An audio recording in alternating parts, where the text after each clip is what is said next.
Muito boa noite, meus caros alunos e minhas caras alunas, inscritos na disciplina Direito Penal 1. Muito boa noite, meu amigo, minha amiga internauta, que nos acompanha através do YouTube. Está começando mais uma aula da nossa disciplina Direito Penal 1.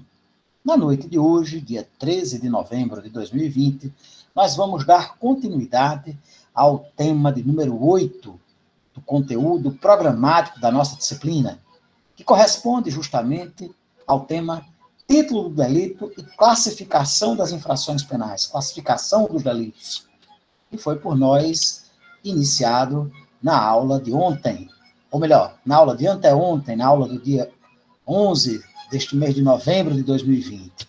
Fazendo uma breve recapitulação da nossa aula de anteontem, nós tratamos da classificação das infrações penais. No começo da nossa aula, nós tratamos a respeito, primeiramente, do título do delito, não é?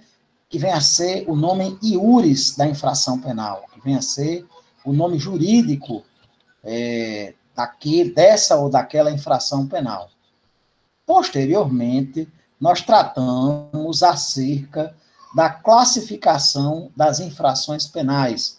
A classificação das infrações penais que diferencia na sistemática adotada pelo nosso legislador penal as infrações penais em crimes ou contravenções. Salientando, pessoal, que a diferença entre crimes e contravenções, como já foi dito anteriormente, trata-se de uma diferença meramente valorativa, trata-se de uma diferença simplesmente de gradação. Nós temos os crimes como as infrações penais mais graves e nós temos as contravenções como as infrações penais menos graves, dotadas de menor ofensividade social. Mas na noite de anteontem, só quero dizer ontem, na noite de anteontem, nós tratamos, posteriormente a esse estudo acerca da classificação das infrações penais, nós, dando prosseguimento ao estudo do conteúdo que foi visto naquela noite do dia 11 de novembro, nós falamos acerca da diferença entre classificação legal e classificação doutrinária.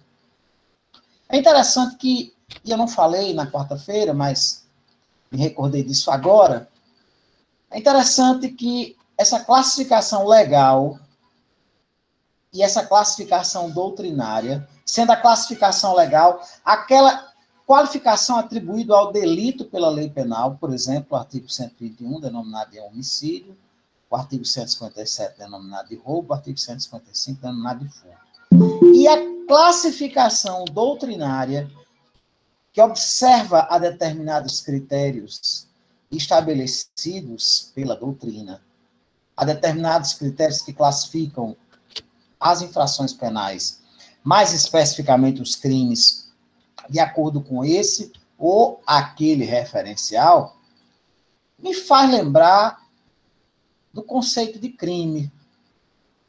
Nós temos 3 conceitos de crime. Nós temos um conceito formal de crime. O que é o conceito formal de crime? Crime, por esse conceito formal, é tudo que a lei diz que é crime. Este conceito formal de crime está associado ao princípio da estrita legalidade, de modo que considera-se como crime aquilo que a lei penal tratou de classificar como crime. Essa ou aquela conduta que foi referenciada pelo legislador penal como sendo criminosa. Nós temos ainda um conceito material de crime. Pelo conceito material de crime, crime é tudo aquilo que, do ponto de vista jurídico penal, é ilícito, é dotado de antijuridicidade, é dotado do potencial de lesar, de ofender ao direito alheio. E nós temos, finalmente, um conceito analítico de crime que, para o entendimento da maioria da doutrina brasileira, o crime é um fenômeno caracterizado pelo fato de ser um fato típico, antijurídico e culpável. Ou seja, nós temos, num primeiro momento, o fato típico, que é composto dos elementos conduta, tipicidade, resultado e o nexo causal. Nós temos um fato típico. Nós temos, por outro lado, a antijuridicidade, que consiste na ofensa ao direito, na ilicitude, sempre em detrimento, pelo próprio princípio da alteridade, a um direito alheio. E nós temos, finalmente, a culpabilidade, embora alguns estudiosos prefiram entender que a culpabilidade está fora do conceito de crime. Eu, particularmente, discordo disso. Porque, pensando dessa forma, pessoas dotadas de culpabilidade, pessoas não dotadas de culpabilidade, certo? Por exemplo, os inimputáveis, como os menores, como os pacientes acometidos de moléstias psiquiátricas graves, certo? Eles não têm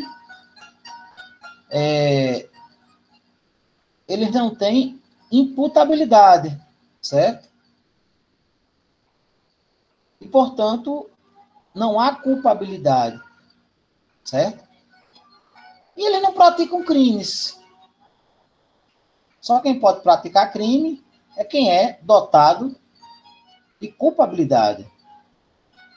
Por isso eu entendo, comungando do pensamento da maioria da doutrina pátria, que o crime é um fenômeno constituído pelo fato típico, pela antijuridicidade e pela culpabilidade. Esse assunto foi, inclusive, objeto do nosso ponto 7. Eu postei umas videoaulas e uns roteiros, eu creio que vocês já devam ter estudado. Eu fiz esse link com essa classificação legal e essa classificação doutrinária, porque o interessante é que a classificação legal de crime, ela está muito mais associada à questão, vejam só vocês, do conceito formal de crime. E, portanto, está muito mais associada ao princípio da estrita legalidade. Ao passo que essa classificação doutrinária, que referencia algumas diferenças entre os crimes, certo? Essa classificação doutrinária que consiste na nomenclatura atribuída pelos estudiosos do direito às diversas espécies de delitos, essa classificação doutrinária, ela está muito mais associada à diferenciação havida entre os diversos tipos de crimes, uns em relação aos outros. Mas, prosseguindo com essa breve recapitulação do que foi visto na aula passada, nós discorremos também acerca de algumas classificações de crimes. Nós falamos no tocante à titularidade da ação penal. Essa diferenciação distingue os crimes em crimes de ação penal pública, incondicionada, condicionada à representação, ou condicionada à requisição do ministro da Justiça, em crimes de ação penal privada, certo? Que podem ser crimes de ação penal privada propriamente dita e privada subsidiária da pública, certo? Nós fizemos essa diferenciação seguindo esse critério utilizado pelos doutrinadores. Nós tratamos também da diferença entre crimes comuns, próprios e de mão própria. Quem é que lembra? Crimes comuns são aqueles crimes que não existem. Crimes comuns, também denominados pela doutrina de crimes gerais, são aqueles que não exigem uma determinada condição do sujeito ativo, uma condição especial por parte do autor do delito. Eles podem ser praticados por qualquer pessoa. Nós temos, paralelamente a esses delitos, os crimes próprios ou especiais. Eles exigem uma determinada condição diferenciada, uma condição especial por parte do agente que os pratica, podendo ser crimes próprios puros ou impuros. Dos crimes próprios puros, a ausência daquela condição A ausência daquela elementar, daquele tipo penal, atrai o fenômeno da atipicidade absoluta. Simplesmente, se não houver aquela condição especial, deixa de ser crime. Nos crimes próprios impuros, havendo a ausência daquela elementar, daquela condição especial, a conduta persiste sendo criminosa. Mas existe uma desclassificação. O crime deixa de ser aquele crime próprio ou especial e passa a ser outro delito. E eu citei até o exemplo do peculato. E nós temos também os crimes de mão própria, também denominados de crimes de atuação pessoal, de conduta infungível, no sentido de que somente aquela pessoa especificada por parte do tipo penal, por parte do legislador penal, no próprio tipo, certo? Pode funcionar como autor do delito. Inclusive, no tocante ao concurso de crimes, não se admite a coautoria, somente a participação, tendo em vista que somente o agente poderá praticar o verbo nuclear da conduta. Nós falamos também a respeito, na aula passada, da diferença entre crimes simples e complexos. Os crimes simples são aqueles que se amoldam dentro de uma definição realizada por um único tipo penal, como é o caso do crime de furto, subtrair coisa alheia móvel. Nós temos o crime complexo, que é o resultado da fusão, da união de dois ou mais tipos penais. Aí nós temos, dentre os crimes complexos em sentido estrito, como é o caso do crime de roubo, certo? Que consiste na junção do furto com a ameaça do furto com a lesão corporal, certo? E nós temos também o crime complexo em sentido amplo, que é aquele que deriva da fusão de um crime com um comportamento que sozinho seria penalmente relevante, certo? Por exemplo, o crime de denunciação caluniosa, que consiste na junção do crime de calúnia, lá dos crimes contra a honra. O crime de denunciação caluniosa, gente, consiste na prática de atribuir um fato criminoso a alguém perante uma autoridade pública, o que vai suscitar, o que certamente irá suscitar a abertura de um procedimento investigativo. Um sujeito que, por exemplo, vai prestar uma ocorrência que sabidamente falsa, que ele sabe ser falsa, junto a uma delegacia, ou junto ao Ministério Público, ou junto à Polícia Federal, certo? E acaba havendo a abertura de um procedimento em detrimento da pessoa que foi alvo da denunciação caluniosa, certo? Aqui nós temos a junção de uma conduta, a princípio, irrelevante do ponto de vista penal, porque você comunicar uma ocorrência policial não é crime, certo? E você tem a junção dessa conduta com uma conduta criminosa, que é a conduta da calúnia. Por isso que se fala em crime complexo em sentido amplo, diferentemente do crime complexo em sentido estrito, quando nós temos dois ou mais delitos se juntando e formando um terceiro. Certo? Nós falamos também, não sei se as senhoras e os senhores estão bem recordados, mas nós falamos também dos crimes materiais. Os crimes materiais são aqueles que...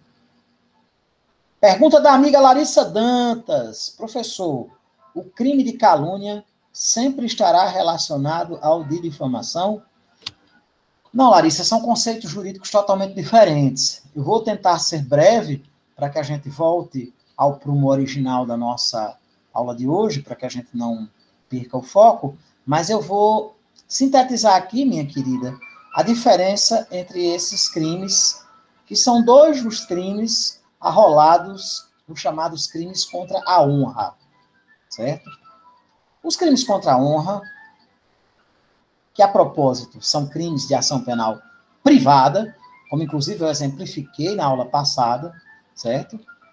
Os crimes contra a honra, eles podem ofender tanto, acrescento sim, Luciano Oséias, acrescenta a injúria também na explicação, vou acrescentar, meu querido, sem dúvida nenhuma. Nós temos 3 crimes contra a honra. Nós temos 2 desses delitos que ofendem o conceito de honra objetiva. E nós temos outro delito que ofende o conceito de honra subjetiva. Professor Mário, o que vem a ser honra objetiva e honra subjetiva? Meus amigos e minhas amigas, honra objetiva vem a ser aquilo que as outras pessoas pensam do indivíduo. É o conceito que o ser humano possui entre os seus pares, junto à sociedade. A honra objetiva é a impressão que as pessoas têm acerca do agente, acerca da pessoa humana. Portanto, nós temos a honra objetiva associada ao conceito de reputação, certo? A honra objetiva está associada à reputação do indivíduo perante a sociedade. E nós temos, por outro lado, a honra subjetiva. A honra subjetiva relaciona-se ao conceito de autoestima. Honra subjetiva é aquilo que você pensa sobre os seus próprios atributos. É o conceito que você faz de si próprio. Certo? Feitas essas considerações acerca de honra, da diferença entre honra objetiva e honra subjetiva, passemos à análise dos 3 delitos contra a honra. Quais são os crimes contra a honra? O primeiro deles, e por óbvio mais grave, consiste, Larissa, no crime de difamação. Desculpa, consiste no crime de calúnia. No que consiste o crime de calúnia? A calúnia nada mais é do que atribuir falsamente, um fato definido como crime em desfavor de alguém. O agente que calunia, ele atribui a prática de um fato criminoso. Ele diz: Wesley participou do assalto ao Banco do Brasil de Currais Novos. Eu sei que o Wesley tem uma boca de fumo na casa dele. Ele é notório traficante. O indivíduo que age dessa forma, detalhe, a calúnia, ela tem que ser...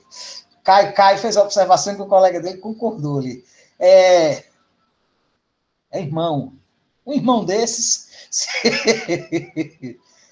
Meu caro, o indivíduo que atribui a alguém a prática de um fato ilícito, que ele sabe ser mentiroso, certo? Ele pratica o crime de calúnia. A calúnia consiste na conduta criminosa de atribuir falsamente a alguém a prática de um crime. E a difamação? A difamação, por sua vez, consiste em se atribuir, ainda que esse fato seja verdadeiro, certo? Algo ofensivo dentro da moral média, certo? Dentro dos parâmetros éticos considerados normais dentro de uma sociedade, algo que deponha contra a honra da pessoa humana, da vítima da difamação, certo? Por exemplo, nós todos sabemos que, com todo respeito à comunidade LGBT, certo? Com todo respeito, eu acho que todos nós merecemos o mesmo, idêntico tratamento, certo? Dentro da sociedade. Não se pode, de maneira alguma, e eu equiparo sempre a discriminação sexual ao racismo, certo? Não se pode menosprezar ninguém pela sua orientação sexual. Mas numa sociedade como a nossa, que é uma sociedade fundamentalmente machista, fundamentalmente conservadora, alicerçada nos valores do patriarcado, a orientação homossexual ainda é bastante discriminada, certo? Infelizmente. É algo que, dentro dos parâmetros tidos como convencionais, eu não vou chamar de normais, porque eu não acho que é normal você escalonar seres humanos de acordo com sua cor, sua etnia, sua religião, sua orientação sexual, qualquer diferença. Mas para uma sociedade preconceituosa como a nossa, ser homossexual, sobretudo em determinadas regiões conservadoras como a nossa, ainda é um fato ofensivo. E se eu digo, aquela bicha daquele Wesley, aquele viado, né? Se eu disser... Claro que eu não estou atribuindo ao Wesley... Tudo eu agora, é? Rapaz, eu gostei. Seu irmão foi se empolgar aí. Sim. É Petra. É verdade. Tudo aí que você está falando Sim. de mal é verdade. Meu Deus do céu. Gente, se a pessoa diz, fulano é bicho, é gay, etc e tal, entendeu? Claro que a homossexualidade não consiste em crime. Ao contrário do que já aconteceu em épocas passadas, nós temos o triste exemplo de Oscar Wilde, um dos maiores escritores da humanidade, da história da literatura no mundo inteiro. Ele foi processado e preso, inclusive, por ser homossexual, na Inglaterra vitoriana.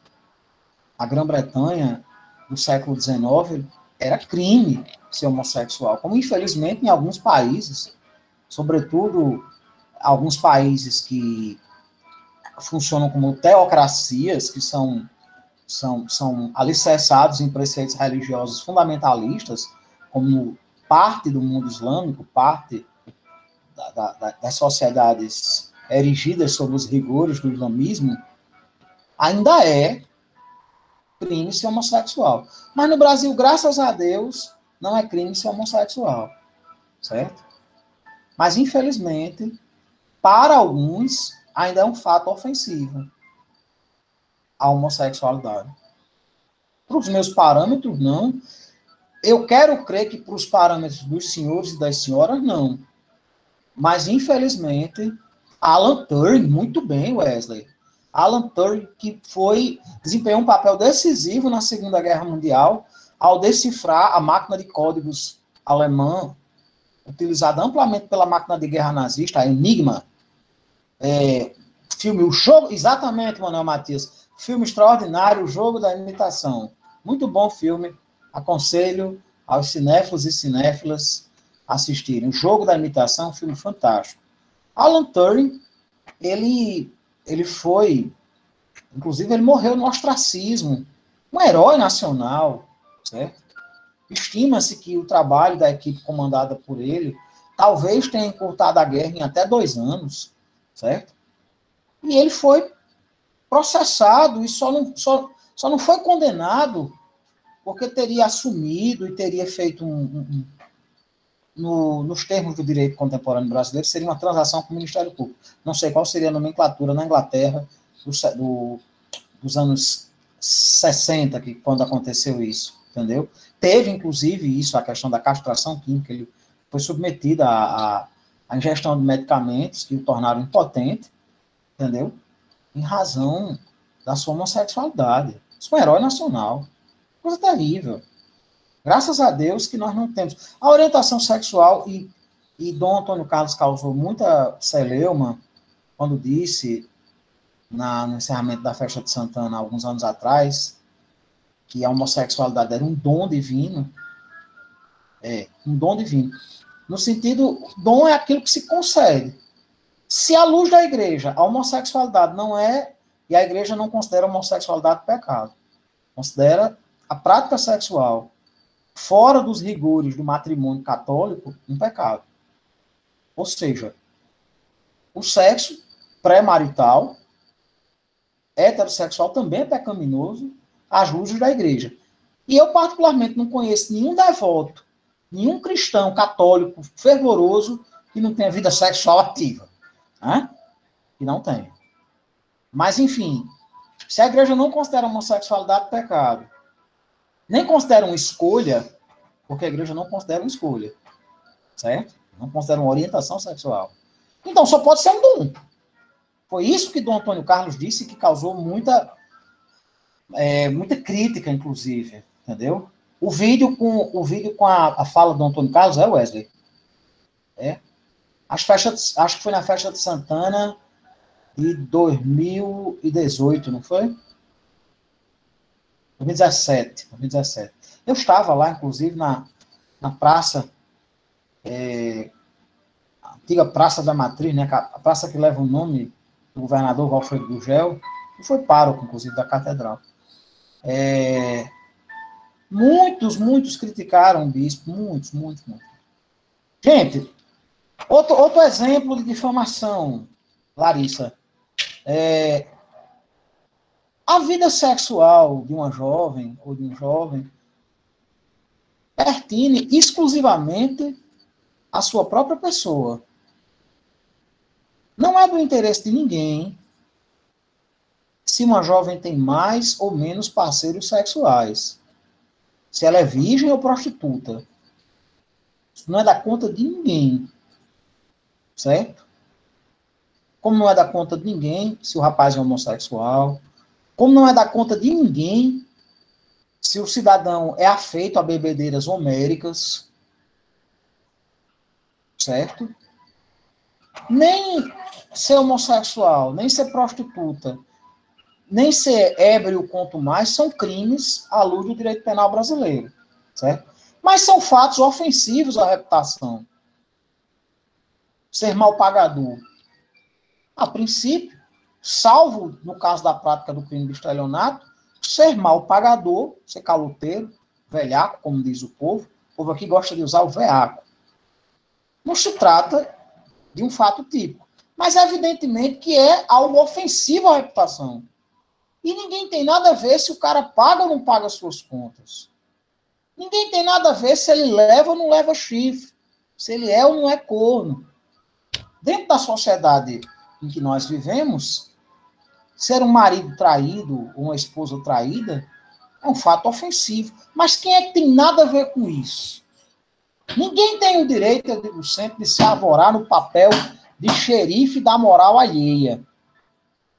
Certo? Ninguém tem. Ninguém tem o direito de censurar e reprovar a conduta de ninguém. Ninguém tem o direito de fazer juízo público, censura pública dos atributos inerentes à moral de ninguém. Certo? Ainda que seja verdade que a moça seja rapariga, me desculpe a expressão vulgar. Ainda que seja verdade que o rapaz seja homossexual, que o rapaz seja corno, que a moça seja mal pagadora, seja velhaca. Ninguém tem absolutamente nada a ver com isso. Na difamação, o fato ofensivo à reputação, primeiro, não é crime. Segundo, pode até ser verdadeiro. A ninguém é lícito fazer julgamento dos atributos morais de quem quer que seja. Mesmo que seja verdadeiro, ninguém tem o direito de dizer, fulano é rapariga. E você tem o que a ver com isso, rapaz? O que é que você tem a ver com isso? Certo? O Wesley está dizendo, o tipo penal da cornagem foi abolido. O legislador penal brasileiro, felizmente, excluiu do rol de condutas tipificadas a figura anacrônica do adultério. O adultério, graças a Deus, foi alvo da abolição crimes. Porque agora persistiram os eventuais prejuízos de natureza cível, certo? Ou seja, o marido traído ou a esposa traída, ao menos em tese, ainda podem ajuizar uma ação de indenização no cível, só não há mais tipificação da conduta do ponto de vista do direito penal. Pessoal, finalmente, meu caro Luciano, finalmente, existe um terceiro delito, certo?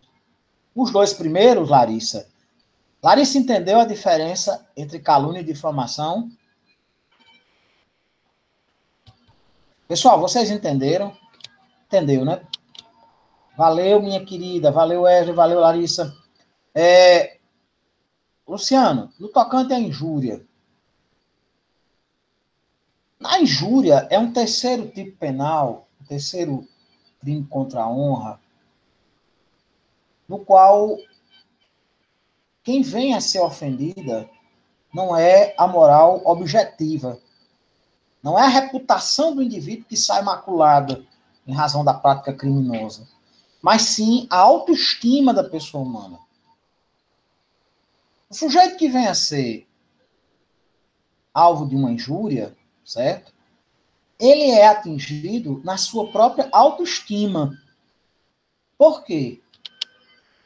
Porque o ato de alguém praticar injúria, indubitavelmente, causa abalo na autoestima, causa sofrimento íntimo, constrangimento, acabrunhamento, certo? O indivíduo, ele inevitavelmente sai abalado em sua honra, mas não na sua honra relativa à reputação, e sim na sua honra concetânea à sua autoestima, que sai indubitavelmente abalada, certo? Quando da prática desse tipo penal, da prática desse crime, que é referenciado lá no artigo 140 do nosso Código, certo? E que consiste justamente na ofensa à dignidade, ao decoro, que pode se dar tanto por expressões na oralidade, o sujeito agredir verbalmente alguém, deixando, como diz o linguajar popular, mais raso do que o chão, certo? Consiste, por óbvio, uma injúria. Mas também, pessoal, a injúria pode se dar de modo real. Uma bofetada no rosto, dada sem o ânimos de lesar, mas sim com o ânimos injuriandi, certo? Sem o chão.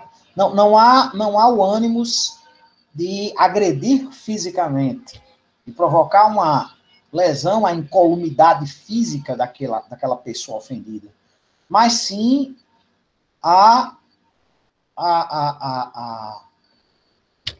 mas sim a intenção de ofender, de machucar moralmente. Isso consiste também na injúria, certo? Nesse terceiro crime contra a honra, certo?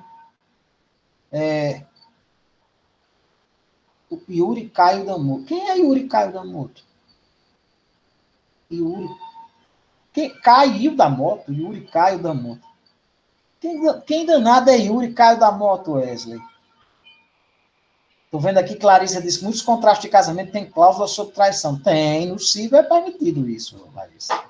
Quem foi que caiu da moto, Wesley? Yuri caiu da moto. Não sei quem é esse Yuri. Mas vamos dar prosseguimento, gente. Pessoal, feita essa pequenina digressão, todo mundo entendeu essa questão dos crimes contra a honra? Diferença desses crimes, que são todos, gente, salientes. Só pegando um gancho com a aula passada, são crimes, todos eles praticados de modo a que a titularidade da ação penal recaia exclusivamente sobre a própria pessoa ofendida, e não o Ministério Público. Mas nós falamos também, na aula passada, a diferença entre crimes materiais ou causais, crimes formais, também chamados de crimes de consumação antecipada ou resultado cortado, e os chamados crimes de mera conduta ou de simples atividade. Todos vocês se recordam? Os crimes materiais.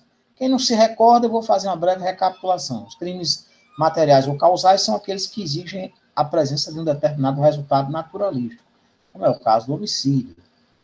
A consumação delitiva se dá com a morte de alguém, com o falecimento da vítima, e consiste, por si só, no resultado naturalístico. Existem os crimes formais de consumação antecipada do resultado cortado, são aqueles em que pode até haver um resultado naturalístico, mas esse resultado naturalístico será mero exaurimento da conduta, porque o crime estará consumado com a simples prática, como é o caso do crime de extorsão mediante sequestro, em que, independentemente de haver pagamento ou não do resgate, com o cerceamento ilícito da liberdade da vítima, já há consumação delitiva. Por isso que se fala que é um crime de consumação antecipada, ou resultado cortado, chamados crimes formais. E nós temos também os crimes de mera conduta ou de simples atividade. São aqueles crimes em que o tipo penal ele se limita a descrever a conduta, certo? Não havendo dentro do tipo um resultado naturalístico. Aí eu citei até o crime de ato obsceno, entendeu? crime de ato obsceno não existe a presença de um resultado naturalístico, nem é um crime formal. É um crime de mera conduta, como é também, segundo alguns doutrinadores, o crime de ameaça. Né? Pessoal, eu acho que a gente terminou por aí, não foi na aula passada? Ou eu cheguei a falar dos crimes instantâneos, os crimes permanentes ou de efeito permanente e os crimes a prazo. Falei? Não. Falei não. Então vamos lá, pessoal. Prestem bastante atenção, por favor. Gente, existe uma diferença doutrinária dentro dessa classificação doutrinária dos delitos que diferencia os crimes, vejam só as senhoras e os senhores, em crimes instantâneos, em crimes permanentes, em crimes de efeitos permanentes e crimes a prazo. Repetindo, crimes instantâneos, crimes permanentes, crimes de efeitos permanentes e crimes a prazo. Vamos fazer a diferenciação entre esses delitos. O que são crimes instantâneos? Crimes instantâneos, salientes, que também são denominados pela doutrina de crimes de Estado, são aqueles delitos cuja consumação verifica-se em um determinado momento, sem que haja continuidade no tempo. No furto, o sujeito subtrai um celular, uma carteira, um relógio que algum desavisado deixou, por exemplo, em cima de uma mesa. A consumação delitiva se dá ali, não há uma continuidade no tempo, certo? Nós temos, portanto, um crime instantâneo, certo? A consumação, ela ocorre num determinado momento e não há continuidade da consumação delitiva. Há, por sua vez, os chamados crimes permanentes. Os crimes permanentes são aqueles que, para que ocorra a consumação, é imprescindível que haja a persistência, a manutenção de uma situação contrária ao direito durante um determinado lapso temporal. Por exemplo, o crime lá do artigo 148, o crime de sequestro, que é crime contra a liberdade individual, certo? Esse delito de sequestro, esse crime contra a liberdade individual, ele é um crime permanente, no sentido de que ele se procrastina no tempo, certo? O ordenamento jurídico, ele é agredido reiteradamente, certo? Ou seja, o chamado período flagrancial, o período em que se pode dar a prisão em flagrante, é cabível em qualquer momento enquanto durar a situação de ilicitude. Enquanto a pessoa estiver sequestrada, está sendo cometido o delito, certo? O delito ele está persistindo, certo? Esses crimes permanentes, eles se dividem necessariamente permanentes e eventualmente permanentes.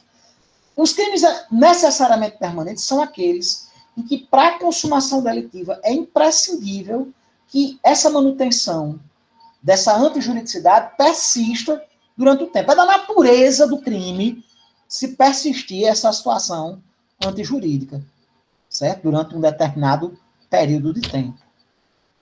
Como é o caso que eu citei agora há pouco do crime de sequestro, do artigo 148. Mas existem alguns delitos que eles, a princípio, são crimes instantâneos, certo? Entretanto, a antijuridicidade, a ilicitude da conduta persiste durante um período de tempo em razão da vontade do agente. Quer ver um exemplo? O crime lá do parágrafo 3º do artigo 155, o furto de energia elétrica, o famoso gato, ele persiste durante um lapso temporal, certo? De acordo com o talento, de acordo com a vontade do agente criminoso que pratica aquele crime. Certo? É um crime que, a princípio, seria um crime instantâneo. Furto é crime instantâneo. Mas, oh, que maravilha! Isso é uma gatinha? Eu percebi que era uma gata porque tem 3 cores. Eu e a Emanuele temos aqui em casa quase 30 felinos.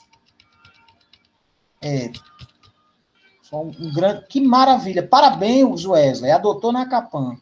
Você não sabe o bem que você fez. Não foi a ela, não. Foi a você. Adotar um animalzinho de estimação, sobretudo um gato, eu digo um gato porque eu sou suspeito para falar naturalmente. Mas adotar um gato é uma coisa que acresce muito a vida de quem adota. Eu digo um gato, mas de um animal de estimação, de uma forma geral. Eu vou citar aqui São Francisco de Assis.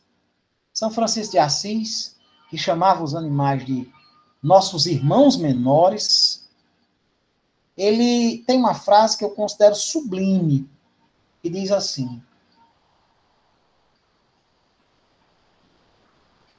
as aves têm penas como os anjos, os bichos têm penas como os homens, e todos temos alma como Deus. Lindo isso, né?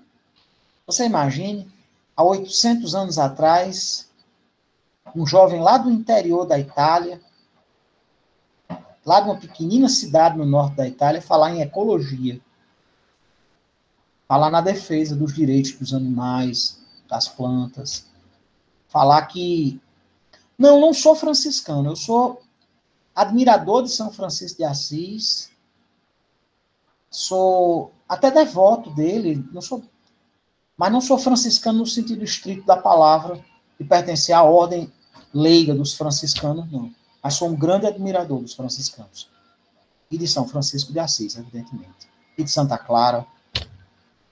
Da mística franciscana e da mística das Clarissas. Viver em comunhão com Deus, o próximo e a natureza, a abnegação, o despojamento dos bens materiais, a renúncia às futilidades da vida, tudo isso realmente me apaixona nos franciscanos e nas clarissas. Leonardo Boff, um grande pensador católico, sem dúvida nenhuma. Grande teólogo, grande estudioso das coisas, não só da espiritualidade, mas das coisas da vida em sociedade, sem sombra de dúvida. Pessoal, mas eu estava dizendo a vocês que existem crimes que são eventualmente permanentes, como é o caso do furto de energia elétrica. Furto de energia elétrica, eu não sei porque chama um gato. É um crime que, a princípio, seria um crime instantâneo. Mas é um crime que ele se prolonga no tempo em razão da vontade, do dolo do agente em persistir, se locupletando às custas da... infelizmente, foi censurado por Bento XVI. A diferença radical entre Papa Francisco e Papa Bento XVI. Aqui nós temos, nesses delitos, gente, eventualmente permanentes, uma situação excepcional em que esses crimes, que em regra seriam instantâneos, acabam, pelas especificidades inerentes ao caso concreto, tornando-se crimes permanentes, certo? Mas nós temos aí ainda uma outra modalidade de crime no tocante aos seus efeitos se protraírem, se prolongarem ou não no tempo. Nós temos os chamados crimes instantâneos de efeitos permanentes. Os crimes instantâneos de efeitos permanentes são aqueles cujos efeitos subsistem mesmo após a consumação delitiva, independentemente da vontade do agente. Nós temos aqui, por exemplo, o crime de bigamia, lá do artigo 235. O que é bigamia? A bigamia consiste em casar-se 2 ou mais vezes, evidentemente lesando o interesse público no sentido da confiabilidade dos registros públicos e lesando também a pessoa que muitas vezes, desavisada, acaba se casando com alguém que já é casado, né? Muitas vezes ambas as pessoas são lesadas, além do próprio Estado, no sentido da confiabilidade que os registros públicos devem ter, certo? Pessoal, esses crimes eles são instantâneos de efeitos permanentes. São crimes que persistem no tempo, independentemente da vontade do agente. Mas existe também os chamados crimes a prazo. O que são crimes a prazo? Os crimes a prazo são aqueles cuja consumação delitiva exige a fluência de um determinado período. Por exemplo, o caso de lesão corporal de natureza grave em decorrência da incapacidade para o exercício das ocupações habituais da vítima durante um período de mais de 30 dias, encontra-se relacionado lá no inciso 1º do parágrafo 1º do artigo 129. Lesão corporal de natureza grave em razão do afastamento das atividades habituais da vítima durante um período de mais de 30 dias. É um crime que depende, para a sua consumação, da fluência de um determinado prazo. Por isso que se fala crimes a prazo. Certo? É o exemplo também de uma forma qualificada do crime de sequestro, lá do inciso 3º do parágrafo 1º do artigo 148, no qual a privação de liberdade persiste por mais de 15 dias. Quando a privação da liberdade no sequestro dura mais de 15 dias, há essa figura delitiva do inciso 3º do parágrafo 1º do artigo 148 do Código, certo? Porque é um crime a prazo, no sentido de que há, para a consumação delitiva, a necessidade da fluência de um determinado prazo, de um determinado lapso temporal. Ok, pessoal? Alguma dúvida sobre mais essa classificação dos crimes? Alguma dúvida, gente? Jordi, Letícia, Wesley, Larissa, Antônio Fernando? Alguma dúvida, meus queridos e minhas queridas? Não, podemos passar adiante, não é verdade? Vamos lá, pessoal. Gente,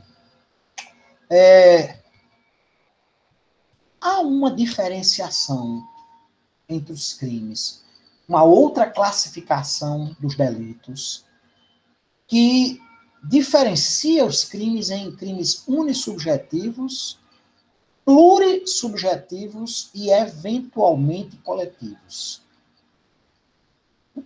O que são crimes, a princípio, unissubjetivos? Os crimes unissubjetivos são aqueles que, em regra, são praticados por uma única pessoa. Crime unissubjetivo é aquele que, em geral, é praticado por uma única pessoa. Eventualmente, eles podem ser praticados por mais de um agente. E aí nós teremos um fenômeno chamado concurso de pessoas, ou concurso de agentes, certo? Por exemplo, o crime de homicídio, o crime de furto, o crime de roubo, o crime de estupro. São crimes que, pela sua natureza unissubjetiva, subjetivo em relação ao sujeito. Basta um sujeito ativo, basta uma pessoa para praticar o crime. A regra, inclusive, é que esses crimes eles sejam praticados por apenas uma pessoa, certo? Eventualmente, poderá haver o concurso de pessoas, o concurso de agentes, mas a regra é que esses crimes eles são praticados por apenas uma pessoa.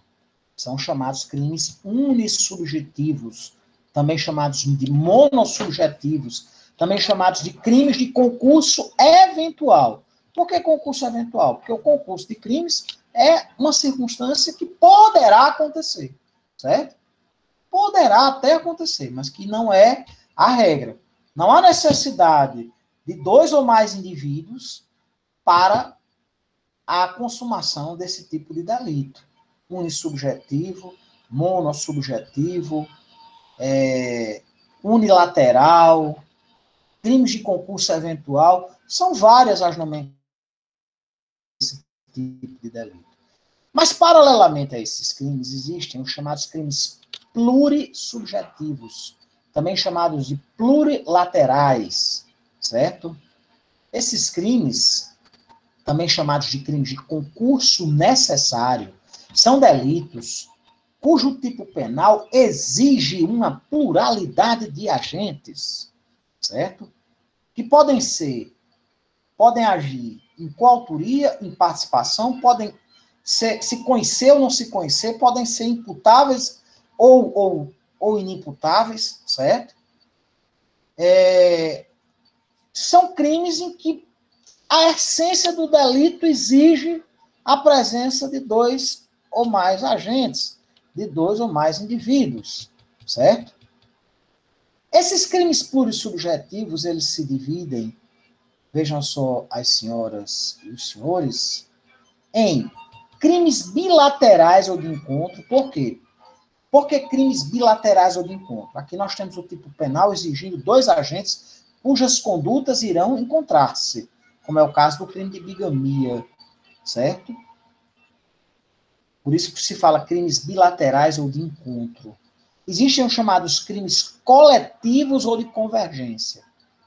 Esses crimes plurissubjetivos coletivos ou de convergência, eles se caracterizam pelo fato de que o tipo penal exige a convergência de 3 ou mais agentes, que podem agir através de condutas paralelas ou condutas contrapostas. Nas condutas paralelas, como é que se dá a ação dos agentes?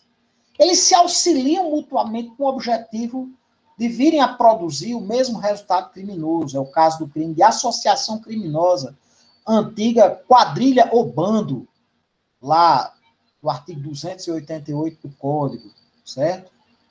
É o caso do crime de associação ao tráfico, certo?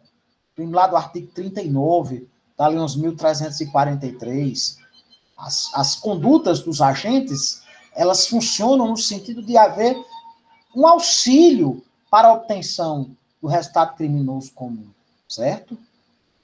Por isso que se fala que são crimes de condutas paralelas. Diga lá, meu querido. Aquela coisa sobre grupos paramilitares, aquilo entra nessa classificação aí? Certo. Esse delito formação de milícia, formação de grupos paramilitares, certo? Trata-se, evidentemente, de um delito plurissubjetivo, porque exige para a sua prática, assim como na associação criminosa, antiga formação de quadrilha ou bando, e na associação ao tráfico, a presença de pelo menos 3 indivíduos, certo? No caso da associação ao tráfico, bastam apenas 2, inclusive, certo? Mas nesses delitos, nesse delito de formação de milícia, de grupo paramilitar, nós temos, indiscutivelmente, a prática de um delito coletivo, de um crime coletivo, de conduta paralela, porque eles se auxiliam, se ajudam nesse sentido, entendeu? Tendo o objetivo de produzir um determinado resultado criminoso, certo? Além desses crimes coletivos ou de convergência marcados pela prática de condutas paralelas, nós temos os crimes coletivos ou de convergência que são também marcados pela prática de condutas contrapostas. Nessa situação, os agentes atuam uns contra os outros, como é o caso do crime de rixa, lá do artigo 137 do Código, certo? Quando os agentes, eles agem uns contra os outros, certo? Gente, nós temos ainda uma terceira categoria, além dos crimes unissubjetivos e dos crimes plurissubjetivos, nós temos também os crimes eventualmente coletivos, certo? Os crimes eventualmente coletivos são aqueles em que, apesar da sua natureza unilateral, a diversidade de agentes, ela funciona como uma causa de majoração da pena. Por quê? Porque a presença de 2 ou mais indivíduos, certo? Tornará a conduta muito mais grave e, portanto, muito mais digna de atrair uma reprimenda maior do ponto de vista jurídico penal. Nós temos, por exemplo, o furto qualificado, lá no inciso 4º do parágrafo 4º do artigo 155.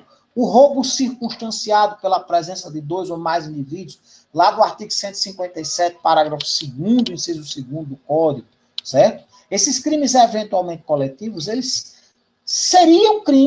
eles são crimes, certo? Eles são crimes unilaterais, ou unissubjetivos, ou monossubjetivos. Só que o fato de haver a presença de 2 ou mais indivíduos irá majorar a sanção penal, porque tornará a conduta indubitavelmente mais grave, né? Como nessas duas situações legais às quais eu me referi, o roubo circunstanciado e o furto qualificado, certo? O furto qualificado lá do parágrafo 4º do artigo 155, em seu inciso 4º, e o roubo circunstanciado lá do inciso 2º do parágrafo 2º do artigo 157 do Código, certo? Alguma dúvida, pessoal, a respeito dessa classificação que diferencia os crimes em crimes unissubjetivos, plurissubjetivos, certo? Os plurissubjetivos, por sua vez, diferenciados em crimes bilaterais ou de encontro, em crimes coletivos ou de convergência, que são, por sua vez, diferenciados entre crimes de condutas contrapostas e condutas paralelas, e os crimes eventualmente coletivos. Alguma dúvida, gente? Não, pessoal? Posso dar prosseguimento à nossa aula de hoje? Lembrando, gente, que como nós começamos nós deveríamos ter começado nossa aula às 7h30. Eu estava postando material para o pessoal de Penal 3, o pessoal que paga Penal 3 comigo, certo? Posso, né, Letícia, prosseguir? Beleza. Como a gente iria... Eu disse, não, vou começar às 7h30, porque eu posto umas videoaulas para o pessoal do Penal 3 e uns roteiros, e aí eu posso usar o espaço deles. Só que nós acabamos começando às 7h40, né? De modo que nós temos 1h e um pouquinho de aula já. Mas vamos dar continuidade, certo?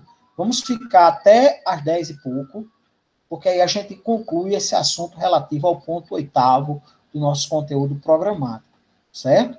Vamos fazer um esforço, a gente pega essas aulas, porque aí o ponto 7 eu já postei videoaulas e roteiros, o ponto 8º é esse que nós estamos estudando, certo? Aí nós vamos para o ponto 9 do nosso programa, certo? Eu acho que dá certo acho que a aula não está chata não, né? Eu acho que dá para a gente dar uma adiantadazinha, né, pessoal? Vamos lá. Alguma dúvida? Não, né? Posso prosseguir? Então, prossigamos. Quem quiser acompanhar pelo roteiro postado no Cigar, por favor, fique à vontade, certo? A gente pode até, pessoal, dar uma pausazinha de uns 5, 10 minutos, certo? O pessoal levantar, ir ao banheiro, tomar uma água, alguma coisa, aí a gente volta. Quem quer dar essa pausa agora ou quem quer continuar? E aí, pessoal, a gente continua ou dá uma pausazinha de uns 5, 10 minutos? Vamos continuar. Vamos continuar, ninguém se manifestou. Eu presumo que está todo mundo animado, está todo mundo disposto. Então, vamos lá. Gente, nós temos uma outra classificação que diferencia os ilícitos entre os ilícitos penais, que diferencia os delitos. Lembre-se que delito e crime na sistemática brasileira são sinônimos, viu? Aqui nós temos as infrações penais como sendo o continente, como sendo o gênero, e nós temos os crimes e as contravenções como espécies, como conteúdos, certo? E os crimes, eles são sinônimos de delitos. Não é correto utilizar a expressão delito como infração penal.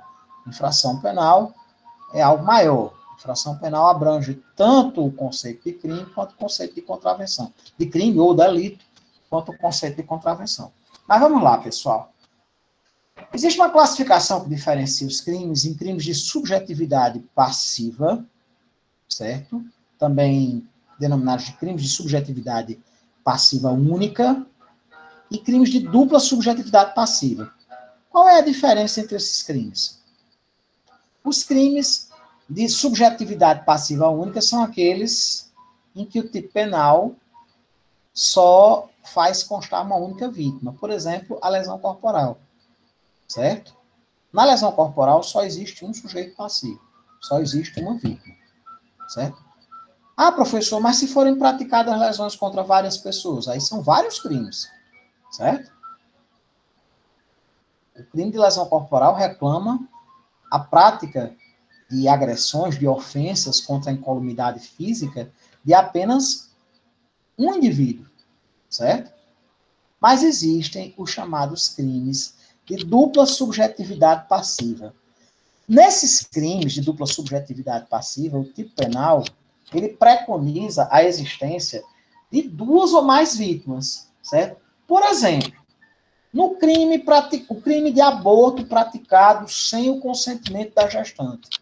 No crime, lá do artigo 125 do Código, no crime de aborto praticado sem o consentimento da gestante, nós temos uma dupla subjetividade passiva, no sentido de que há dois sujeitos passivos. Nós temos, por um lado, a própria gestante, certo? Que vem a ser alvo desse delito, que pode, inclusive, atingir não só a sua incolumidade física, mas a sua vida, certo? E nós temos o próprio produto da concepção, o próprio feto, o embrião. Quem é que sabe a diferença entre feto e embrião? Do ponto de vista jurídico penal. É o seguinte, até a terceira semana, a doutrina chama o produto da concepção de ovo. Da terceira semana ao terceiro mês chama de embrião, e do terceiro mês em diante chama de feto. Essa é a nomenclatura que a doutrina penalista pegou da literatura médica, certo? Mas, gente, nesse crime de aborto provocado por terceiro, sem o consentimento da gestante, certo? Nós temos dois sujeitos passivos, duas vítimas do crime. O embrião, o feto, e a gestante, certo? Diferentemente dos crimes de subjetividade passiva única, certo? Em que há apenas um tipo penal referenciado, apenas uma vítima referenciada no tipo penal, aqui nós temos pelo menos duas vítimas que são alvos da prática criminosa, certo? Alguma dúvida, pessoal, no tocante a essa classificação que diferencia os delitos entre crimes de subjetividade passiva única e crimes de dupla subjetividade passiva? Alguma dúvida, gente? Posso passar adiante? Meus amigos e minhas amigas, existe uma classificação que diferencia os delitos entre crimes de dano e crimes de perigo, certo? O que são crimes de dano? Também denominados de crimes de lesão. São aqueles em que a consumação delitiva somente se efetiva com a produção de uma lesão efetiva a um determinado bem jurídico, penalmente resguardado. Por exemplo, o crime de homicídio, o crime de lesão corporal, o crime de dano. Exigem todos esses três delitos, para sua consumação, que haja um dano, haja uma lesão contra um determinado bem penalmente resguardado, um determinado bem jurídico protegido pelo direito penal, certo? Nos crimes de perigo, não. Nos crimes de perigo, para que ocorra a consumação delitiva, basta a simples exposição do bem jurídico a uma situação de perigo. O que significa essa situação de perigo? É uma probabilidade de dano, certo? Repetindo, nos crimes de dano, a consumação delitiva ocorre quando há uma lesão efetiva a um determinado bem jurídico penalmente relevante. Nos crimes de perigo, por sua vez, para que ocorra a consumação delitiva, não há necessidade da produção de uma lesão, de um resultado danoso a esse ou aquele bem da vida que foi juridicamente protegido pelo direito penal. Basta que ocorra uma exposição, um risco, uma probabilidade de que aquele bem venha a sofrer, eventualmente, algum dano. Certo? Os crimes de perigo, por sua vez, eles se dividem em crimes de perigo abstrato, certo? Em crimes de perigo concreto, em crimes de perigo individual, em crimes de perigo comum ou coletivo, certo? E em crimes de perigo atual ou iminente, certo? Vamos fazer essas diferenciações acerca dos crimes de perigo. Gente, o crime de perigo abstrato, também chamado de crime de perigo presumido, ou crime de simples desobediência. Nesses delitos, a consumação delitiva ocorre com a prática da conduta de modo automático. Não há comprovação da produção de uma situação de perigo, certo? A situação de perigo é presumida, certo? Existe uma presunção, inclusive, ius et de iure, uma presunção jurídica absoluta de que determinadas condutas acarretam perigo a certos bens jurídicos. O exemplo clássico do crime de perigo abstrato presumido ou de simples desobediência é o caso do delito de tráfico de drogas, lá do artigo 33 da Lei 11.343 de 2006, a nossa lei antitóxicos, certo? Há uma presunção jurídica absoluta de que o tráfico de drogas, ele ofende a saúde pública, de que ele ofende a estabilidade da sociedade, de que ele ofende a segurança pública, o sem número de bens jurídicos que são ofendidos pela prática do tráfico de drogas, certo? Há uma presunção absoluta. Não há necessidade de se comprovar o perigo. O perigo é meramente presumido, certo? Ah, não, mas a boca de fumo fica num lugar tão inacessível que ninguém vai comprar cocaína nem maconha lá, não. Não existe isso. Presume-se, certo? Que há exposição da sociedade a um perigo, a uma lesão, né? Boca de fumo distante é outro, né, Wesley? Não há, gente, a necessidade de comprovação desse perigo. Não há a necessidade, e aí a gente fala nos crimes de perigo concreto. O que são crimes de perigo concreto? São aqueles em que a situação de perigo ela só se consuma com a efetiva comprovação. Por exemplo, o crime relativo à periclitação da vida e da saúde, previsto lá no artigo 132, crime de perigo para a vida ou a saúde de outrem. Há necessidade da ocorrência de uma determinada situação que o legislador faz referência no tipo penal, certo? Para que se caracterize a existência desse perigo concreto, certo?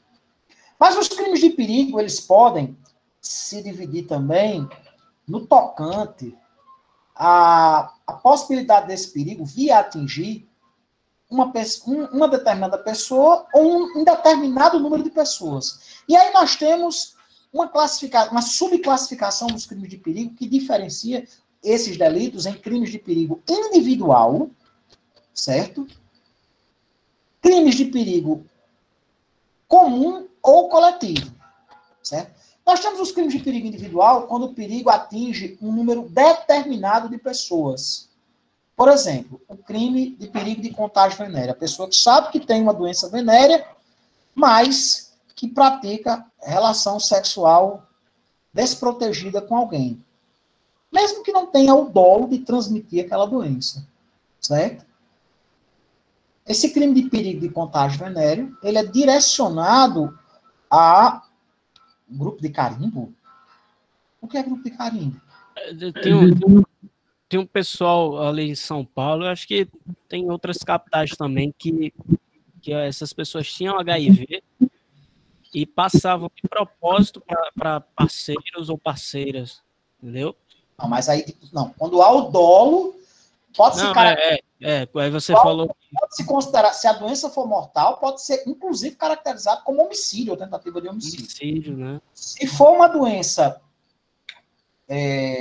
incurável, é indiscutível que é lesão corporal de natureza gravíssima, inclusive. Entendeu? Não é... Encaixa aí, né? Não se encaixa. Nessa situação não há o dolo, no sentido da produção de um dano, certo? Aqui o dolo consiste na exposição a um risco. O sujeito sabe, por exemplo, que é portador de sífilis, mas transa com a namorada, sabendo, sem proteção, certo? Ele não quer transmitir, mas ele expõe, certo? O dolo não é de transmitir, o dolo é de expor, certo? Há um perigo de contágio venéreo, certo? Como? Mas mesmo assim é dolo. Mesmo assim é dolo, sem qualquer sombra de dúvida. Não há figura culposa nesse ilícito, certo? Ele age no sentido de não se importar, entendeu? O que evidentemente atrairia o dolo eventual, né? Aí nós temos nessa situação um crime de perigo individual. Mas existem também os crimes de perigo comum, também denominados de crimes de perigo coletivo. Nessas situações, o perigo ao qual expõe a conduta do indivíduo, certo? Ele se direciona a uma coletividade indeterminada de pessoas, a um número indeterminado de indivíduos. Por exemplo, o crime de incêndio.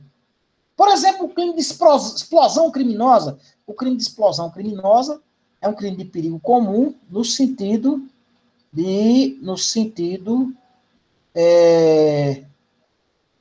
compartilham técnicas de transmissão. Meu Deus, que absurdo. Técnicas de transmissão do vírus da AIDS. E essa reportagem é 2015.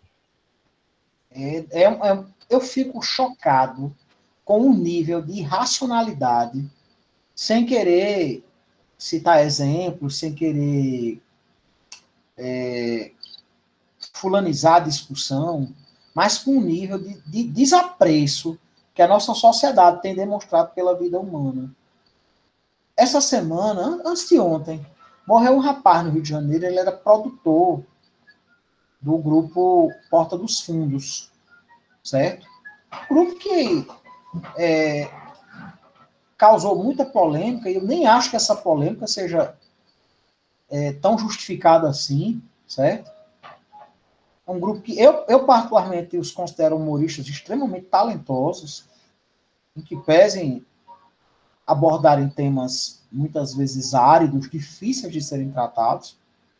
Mas, enfim, desconsiderando os méritos ou deméritos desse grupo e as polêmicas nas quais eles já se envolveram, certo?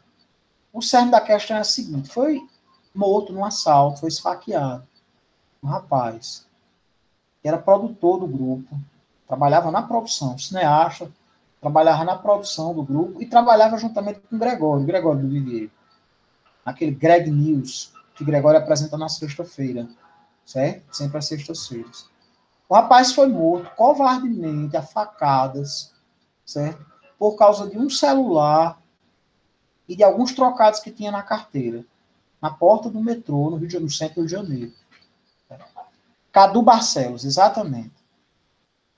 Um cidadão, certo? Letícia diz, são ótimos humoristas, mas escolhem sempre temas polêmicos.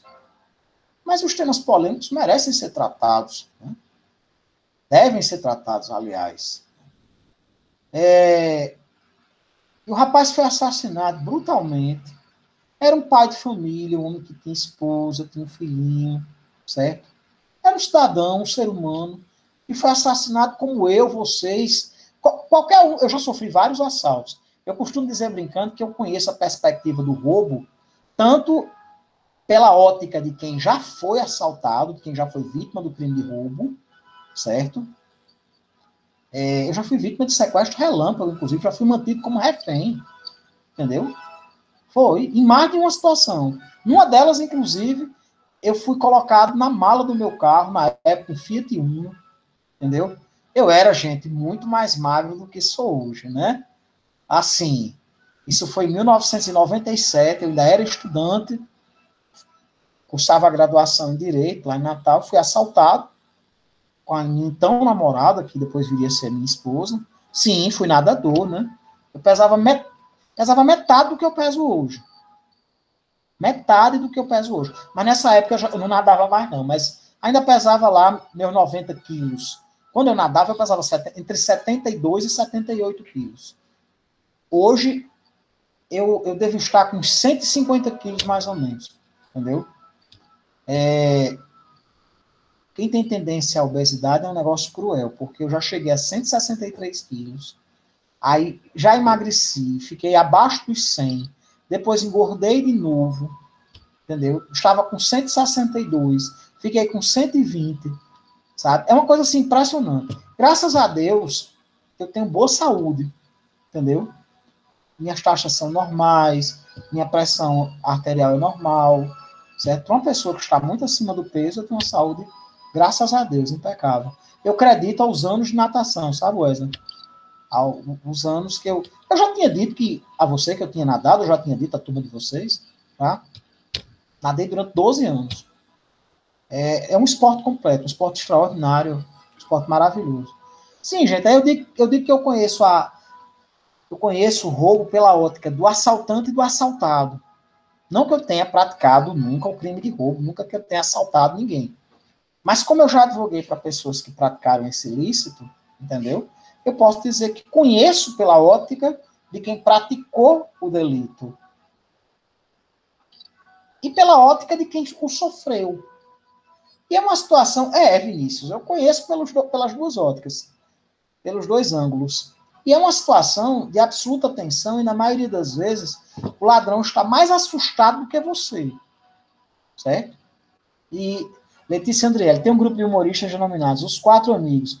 Recebem ameaças, chegaram a desejar que a morte da filha recém-nascida de um dos componentes, desejaram que ela tivesse câncer apenas pelas piadas serem polêmicas. É lastimável isso. Lastimável. Aí esse rapaz foi assassinado num assalto, um latrocínio. Uma situação bárbara. Sabe? Uma situação de uma brutalidade sem tamanho. Sem tamanho. Você imaginar um pai de família, um trabalhador, jovem, 34 anos,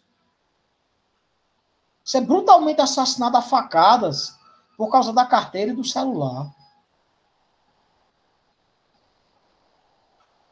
Minha esposa, Emanuele, Leandra Corrainovense, estudou com ela, sabe disso. Sofreu uma tentativa de latrocínio quando tinha 16 anos. Carrega 2 projéteis de 32 nas costas. No pulmão, aliás. Foi alvejada pelas costas, covardemente. Covardemente. São situações de absoluta brutalidade. Mas aí é impressionante. A gente vê na internet as pessoas louvando o assassinato desse rapaz. Vítima de um latrocínio. Possivelmente, né? A polícia vai investigar, mas pelas características, provavelmente foi um latrocínio. Por causa de um celular e de uma carteira. E o povo na internet, os radicais de extrema-direita, a súcia bárbara bolsonarista, sabe? E as hordas neopentecostais, me desculpem, e por favor, com todo respeito a quem é protestante, quem é evangélico, de linha neopentecostal, certo? Mas essas igrejas, essas seitas neopentecostais, elas produzem desserviços à sociedade brasileira.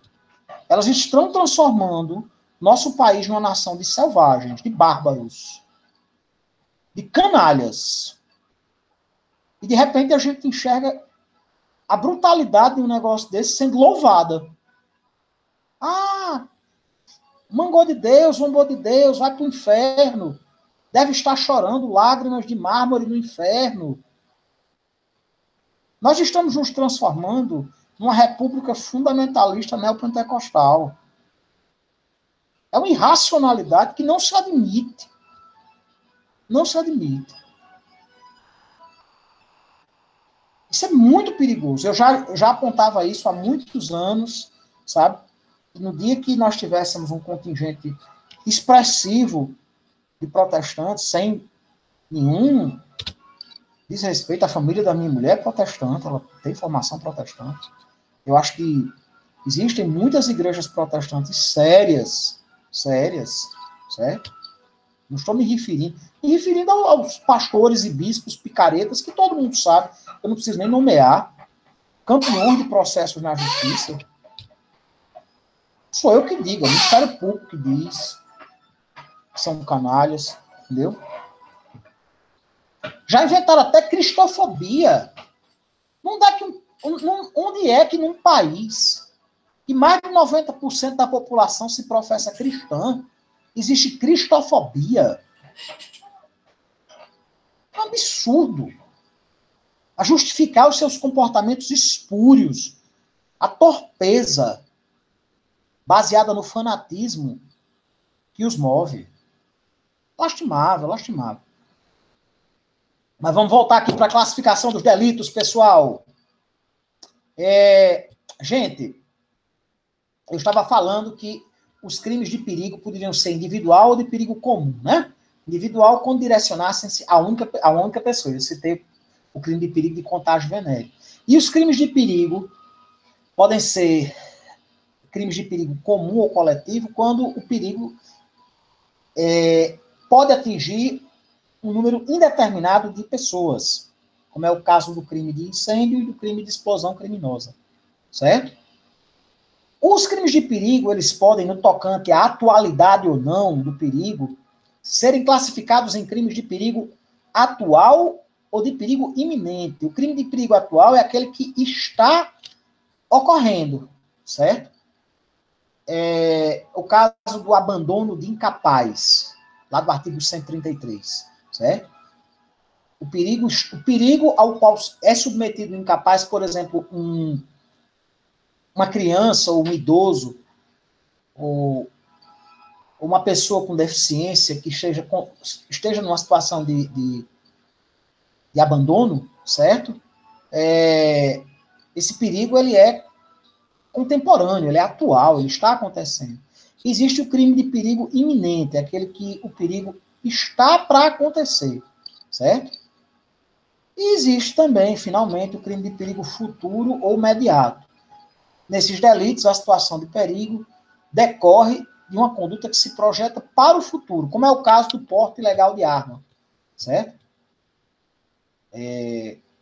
Nós temos aí verdadeiros tipos penais preventivos. O crime é de perigo futuro ou imediato. Poderá vir a acontecer, certo? Poderá vir a ocorrer ou não, certo? Deixa eu ver aqui. Letícia Andriele, sou evangélica, mas fico horrorizada com algumas realidades presenciadas no meio religioso. Existem muitos preconceitos, inclusive alguns evangélicos acreditam que possuir uma deficiência seja falta de fé. Que coisa absurda! Coisa absurda. Isso é um desrespeito, uma desumanização, sabe? É terrível isso, sabe, Letícia? Terrível, terrível. Por isso que eu fiz as ressalvas, certo? A necessidade de se separar o joio do trigo, certo? Não é porque você professa um pensamento religioso protestante que você vai ser radical, certo? Que você vai se pautar pelo fundamentalismo, pela irracionalidade, pelo preconceito, pela superstição, certo? Eu considero, sinceramente, essas lideranças religiosas arautos do preconceito, da superstição, arautos da idolatria, de coisas que não têm absolutamente nada de cristãs. Nada mais anticristão do que o preconceito, do que a ignorância, do que a exclusão, do que a discriminação, do que a idolatria, fanatismo, certo? São coisas absolutamente anticristãs. Luciano Oséias fala PCD. O que é PCD, Luciano? Luciano, eu fiquei em dúvida. O que é PCD? Alguém saberia dizer? Sim, pessoa com... Obrigado, Letícia. Pessoa com deficiência. Ah, minha filha, obrigado, viu? Pessoa com deficiência, claro. Obrigado, Letícia, mais uma vez me esclarecendo. É muito triste isso. Imaginar que uma pessoa com deficiência seja responsável pela sua deficiência, porque não tem fé. Isso é uma monstruosidade. Eu caracterizo isso como uma profunda monstruosidade. Não só como fanatismo, sabe? Como idolatria, como irracionalidade, mas como maldade mesmo. Maldade. Como se louvar a perda de uma vida humana porque o sujeito, de repente, faz parte de um grupo humorístico que, segundo a concepção de alguns imbecis, desrespeitou a fé cristã. Eu sou cristão e não me considerei, em momento algum, desrespeitado por aquele especial de Natal do Porta dos Fundos, que poderia até ser satírico, poderia até ser de gosto questionável, mas que em momento algum ofendeu a Cristo ou a cristandade. Por quê? Pela sugestão de um Cristo homossexual? Aí quer dizer que o homossexual não é digno do amor de Deus? O homossexual é menos ser humano, é menos criatura do Senhor Deus do que um heterossexual? Luciano Oséias, tem um grande líder neopentecostal que se gaba de quê? Por só ter permitido que as filhas estudassem até o ensino médio, meu Deus. E se gabou ainda mais por ter genros machos, pois a mulher deve servir ao macho da casa. Ele pode até ser macho, mas homem não é, não. O homem, com certeza, ele não é. Com certeza, não. Homem, no sentido estrito da palavra, no sentido da humanidade, de agir com a decência que se espera de um homem, com certeza ele não é, não. Com esse tipo de retórica. Deixa eu ver aqui, Letícia Andriele. Sem falar que muitas vezes somos atrações nos cultos. Meu Deus. Esperam a cura ou algo do gênero. Eu e alguns conhecidos já passaram. Que coisa absurda. Coisa triste, triste, triste, triste. Mas falando do mérito, aquele filme não foi tão engraçado. Eu também não achei nem... Olha, eu sinceramente não achei ofensivo, certo? E também não achei tão engraçado. Eles já fizeram coisas muito mais engraçadas. Entendeu? Muito mais... Sim, Luciano, ao próximo é se colocar no lugar do outro, é compreender as dores, as angústias, as incertezas. É compreender os sentimentos do outro. Isso é agir com humanidade, certo? É agir com decência, né? Com decência. Gente, mas vamos lá.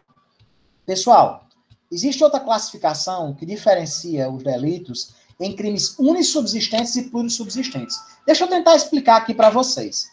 É o seguinte.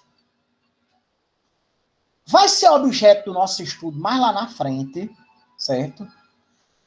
Mas os crimes, eles podem ou não ter a sua conduta fracionada, certo?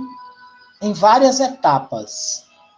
Essas etapas que tendem à consumação delitiva, elas são denominadas de itercrimes, também conhecido como caminho do crime. O itercrimes é composto das seguintes fases. A cogitação, que é uma fase interna, uma fase íntima, uma fase psicológica, que consiste no ato do agente idealizar a conduta criminosa. Consiste na ideação criminosa, no planejar o delito, no cogitar a prática do ilícito, certo? Essa fase do itercrimes, por óbvio, ela não é suscetível de punição, em razão de que não é crime você pensar em praticar um crime. Ninguém pode ser punibilizado em razão em razão de pensamentos, certo? Que não se manifestem no mundo exterior. De modo que essa primeira fase, essa fase psicológica, íntima, interna do itercrimes, não é culpabilizada. Nós temos, em um segundo momento, a preparação, os atos preparatórios, que consiste justamente na preparação para a prática delituosa, como a aquisição dos instrumentos para o crime, como a viabilização das circunstâncias ideais necessárias à prática do delito, certo?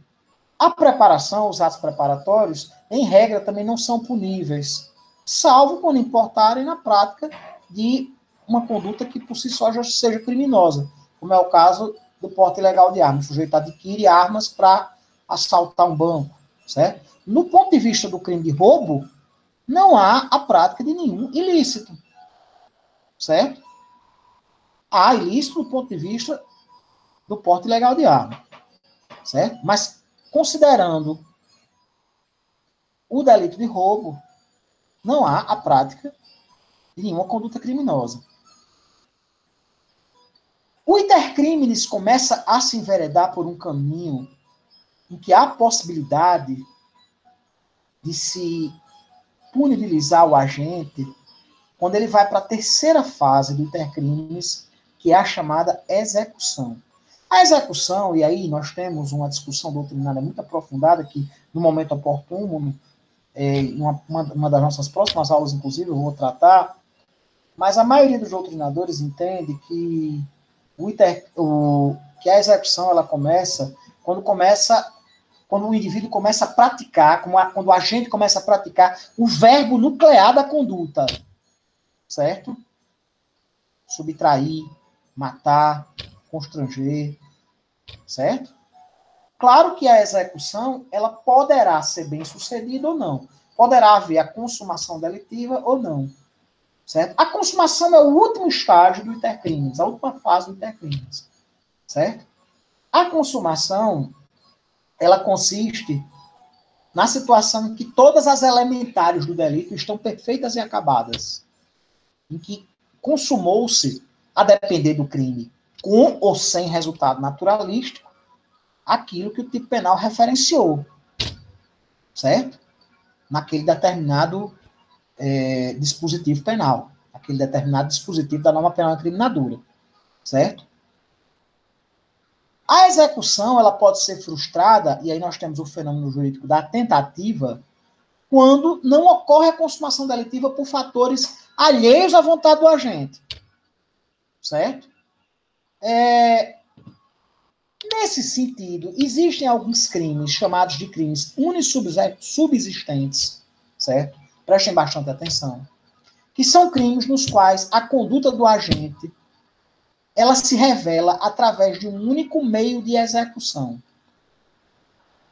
Apenas aquele ato executivo, certo? Por si só já é hábil a produzir a consumação. Por exemplo, nos crimes contra a honra praticados pela oralidade, praticados verbalmente. Por exemplo, na injúria. A injúria irrogada contra alguém. Não se admite tentativa. Não se admite tentativa, por exemplo, na calúnia feita verbalmente, porque não dá para fracionar, não dá pra, pela própria natureza, não dá para se diferenciar fases do intercrimes. A própria verbalização da calúnia ou da difamação, certo? Pela oralidade, acarreta automaticamente a consumação delitiva. Por isso que se chama crimes unissubsistentes. Os crimes unissubsistentes são aqueles que não se pode fracionar a conduta nas diversas fases do intercrimes. Mas há outros delitos, chamados de crimes plurissubsistentes, nos quais a conduta do agente se exterioriza por vários atos, por 2 ou mais atos, que somando-se vem a produzir a consumação. Por exemplo, um crime de homicídio praticado com diversos disparos de arma de fogo, com diversos golpes de faca. É possível haver, nessa situação, a tentativa, em razão da pluralidade de atos executórios, certo? Daí se falar em crimes plurissubsistentes. Os crimes unissubsistentes não admitem a tentativa, porque não se pode fracionar a conduta delitiva em várias fases no intercrimes. Os crimes plurissubsistentes, por sua vez, eles podem ser fracionados nas diversas fases do intercrimes e, portanto, admitem a tentativa, que também é chamada de conatus. Conatus ou tentativa são rigorosamente a mesma coisa, certo? Alguma dúvida, pessoal, sobre esses crimes unissubsistentes e plurissubsistentes? Posso passar adiante, pessoal? Vamos lá, gente. Existe outra classificação e diferencia os delitos em crimes omissivos, omissivos ou de conduta mista. O que é crime comissivo? Os crimes comissivos, também chamados de crimes de ação, são aqueles praticados mediante um agir, mediante um fazer, mediante uma conduta positiva. Por exemplo, o crime de homicídio. Matar alguém. Certo? Em geral, salvo quando o delito é praticado culposamente por omissão, exige-se uma ação. O crime de roubo. O crime de roubo consiste num agir. Qual é o verbo nuclear da conduta no crime de roubo? Subtrair, certo? O crime consiste num agir, num fazer, num facere, como diz a doutrina penalista italiana, certo? São crimes comissivos. Nessa categoria enquadra-se a imensa maioria dos delitos.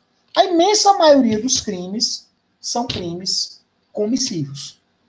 São crimes que consistem numa conduta positiva, num agir, certo?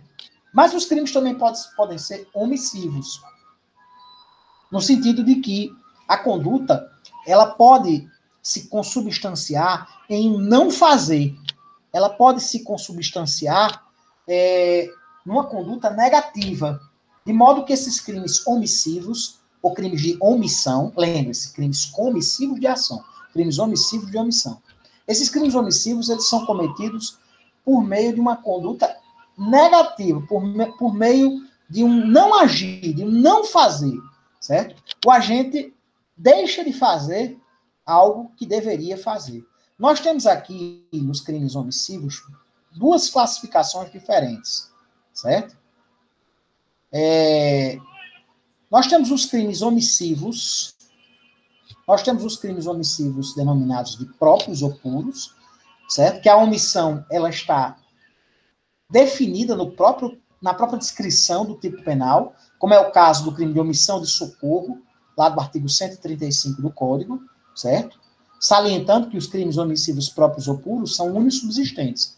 Ou seja, a conduta comporta um único ato e, portanto, não admitem a tentativa, certo? E nós temos os crimes omissivos impróprios, também denominados de crimes omissivos espúrios ou comissivos por omissão, certo? Nessas situações, o agente descumpre um dever jurídico de agir, acarretando com isso a produção de um determinado resultado naturalístico, certo? Deveria agir e não agiu, certo? Parte da doutrina aponta ainda os chamados crimes omissivos por comissão. São aqueles crimes em que a ação provoca a omissão. Por exemplo, o funcionário público responsável dentro de uma determinada repartição, uma autarquia, por exemplo, ele impede que uma outra servidora, que lhe é subalterna, que esteja tendo problemas de saúde, venha a ser socorrida, certo? Essa categoria, entretanto, de crimes omissivos por comissão, não é reconhecida pela maioria da doutrina brasileira, certo? Existe outra modalidade de crimes omissivos, certo? Que é ignorada pelo direito penal brasileiro, que são os crimes omissivos quase impróprios. Esses crimes omissivos quase impróprios, que o direito penal brasileiro não faz referência, certo? São aqueles crimes em que a omissão não produz lesão a um bem jurídico, certo? Nessas hipóteses, há uma mera exposição a um perigo concreto, certo? De um determinado bem jurídico. Mas essa categoria ela não é abordada pelos doutrinadores em nosso país, nem é referenciada pela nossa norma penal brasileira, certo? Gente, existem finalmente os crimes de conduta mista, são aqueles crimes em que o tipo penal ele é composto de duas fases diferentes, uma positiva, certo? E uma negativa. Uma inicialmente positiva e uma final negativa, omissiva. Por exemplo, o crime de apropriação de coisa achada. Gente, é interessante, né? A superstição popular, aliás, a crendice popular diz que achado não é roubado, certo? Como se por acaso você achar uma carteira cheia de dinheiro e você ficar com ela Boa noite, Letícia. Precisa se ausentar, uma ótima noite, um ótimo final de semana para você. Bom descanso, bons estudos.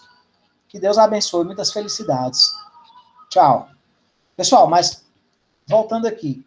Os crimes de conduta mista são aqueles crimes em que o tipo penal é composto por duas fases diferentes. Uma omissiva e outra omissiva. Eu fiz aqui a referência ao crime de apropriação de coisa achada, lá do artigo 169 do Código. O sujeito encontra, por exemplo, uma carteira cheia de dinheiro e pega a carteira. Há uma fase inicial positiva. E há, no segundo momento, uma fase negativa, no sentido dele nada fazer, permanecer com o dinheiro, certo? Esses delitos, eles são denominados de crimes de conduta mista, certo? São crimes de conduta mista. Gente, a outra classificação importante, que são os chamados crimes de... Aqui diferencia os crimes em crimes de forma livre e de forma vinculada.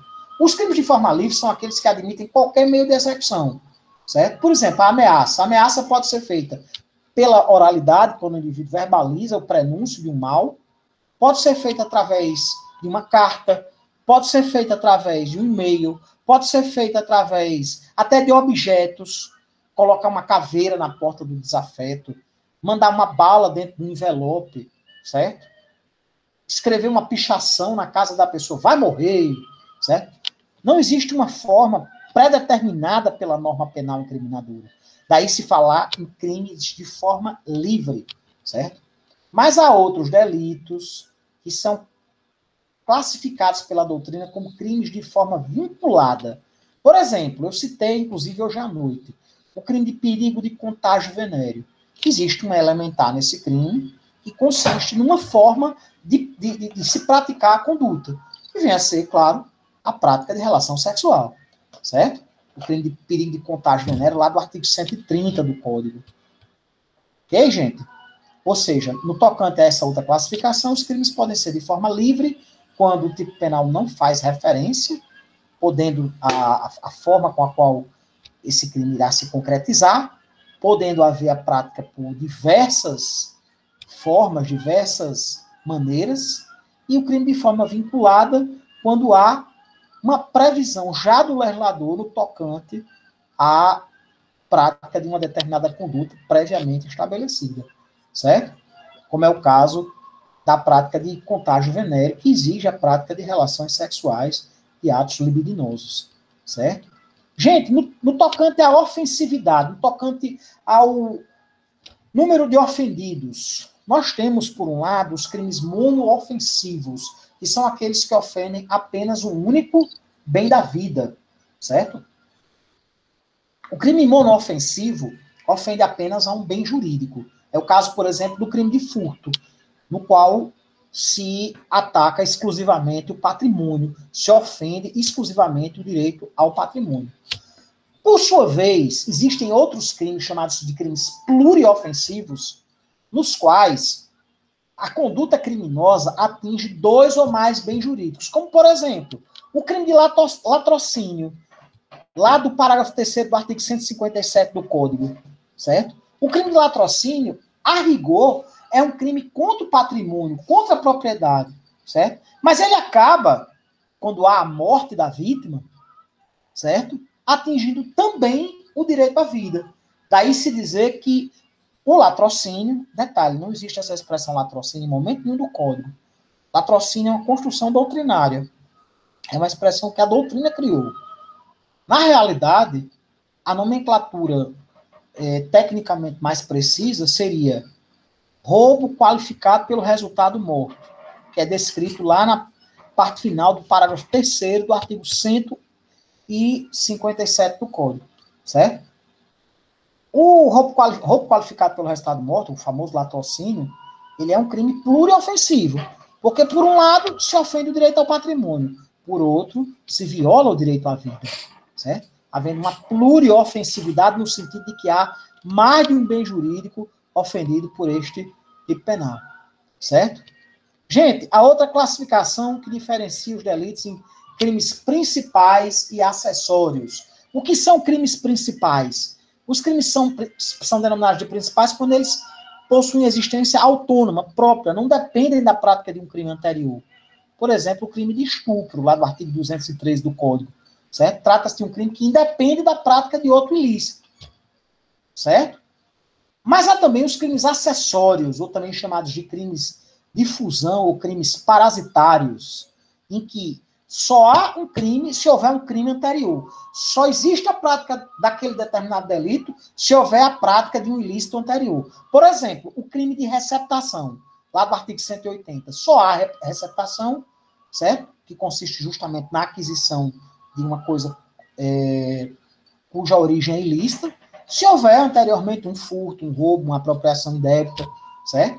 Se não houver esse crime anterior, não há a prática do crime de receptação.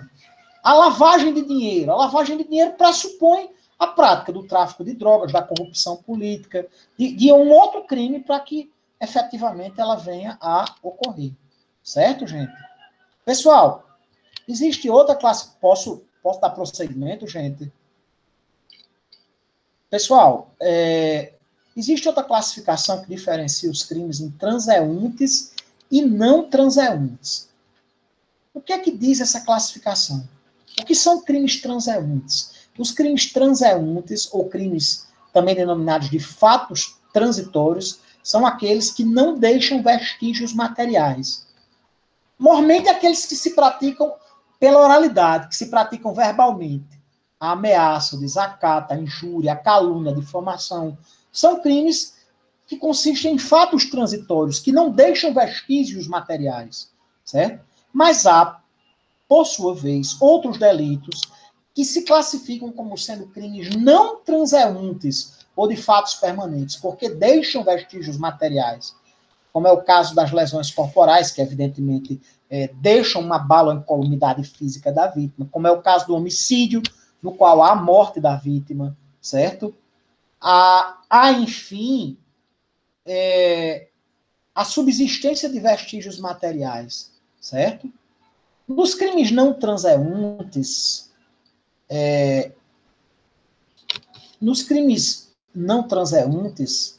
a falta do exame de corpo de delito pode levar até mesmo à nulidade da ação penal.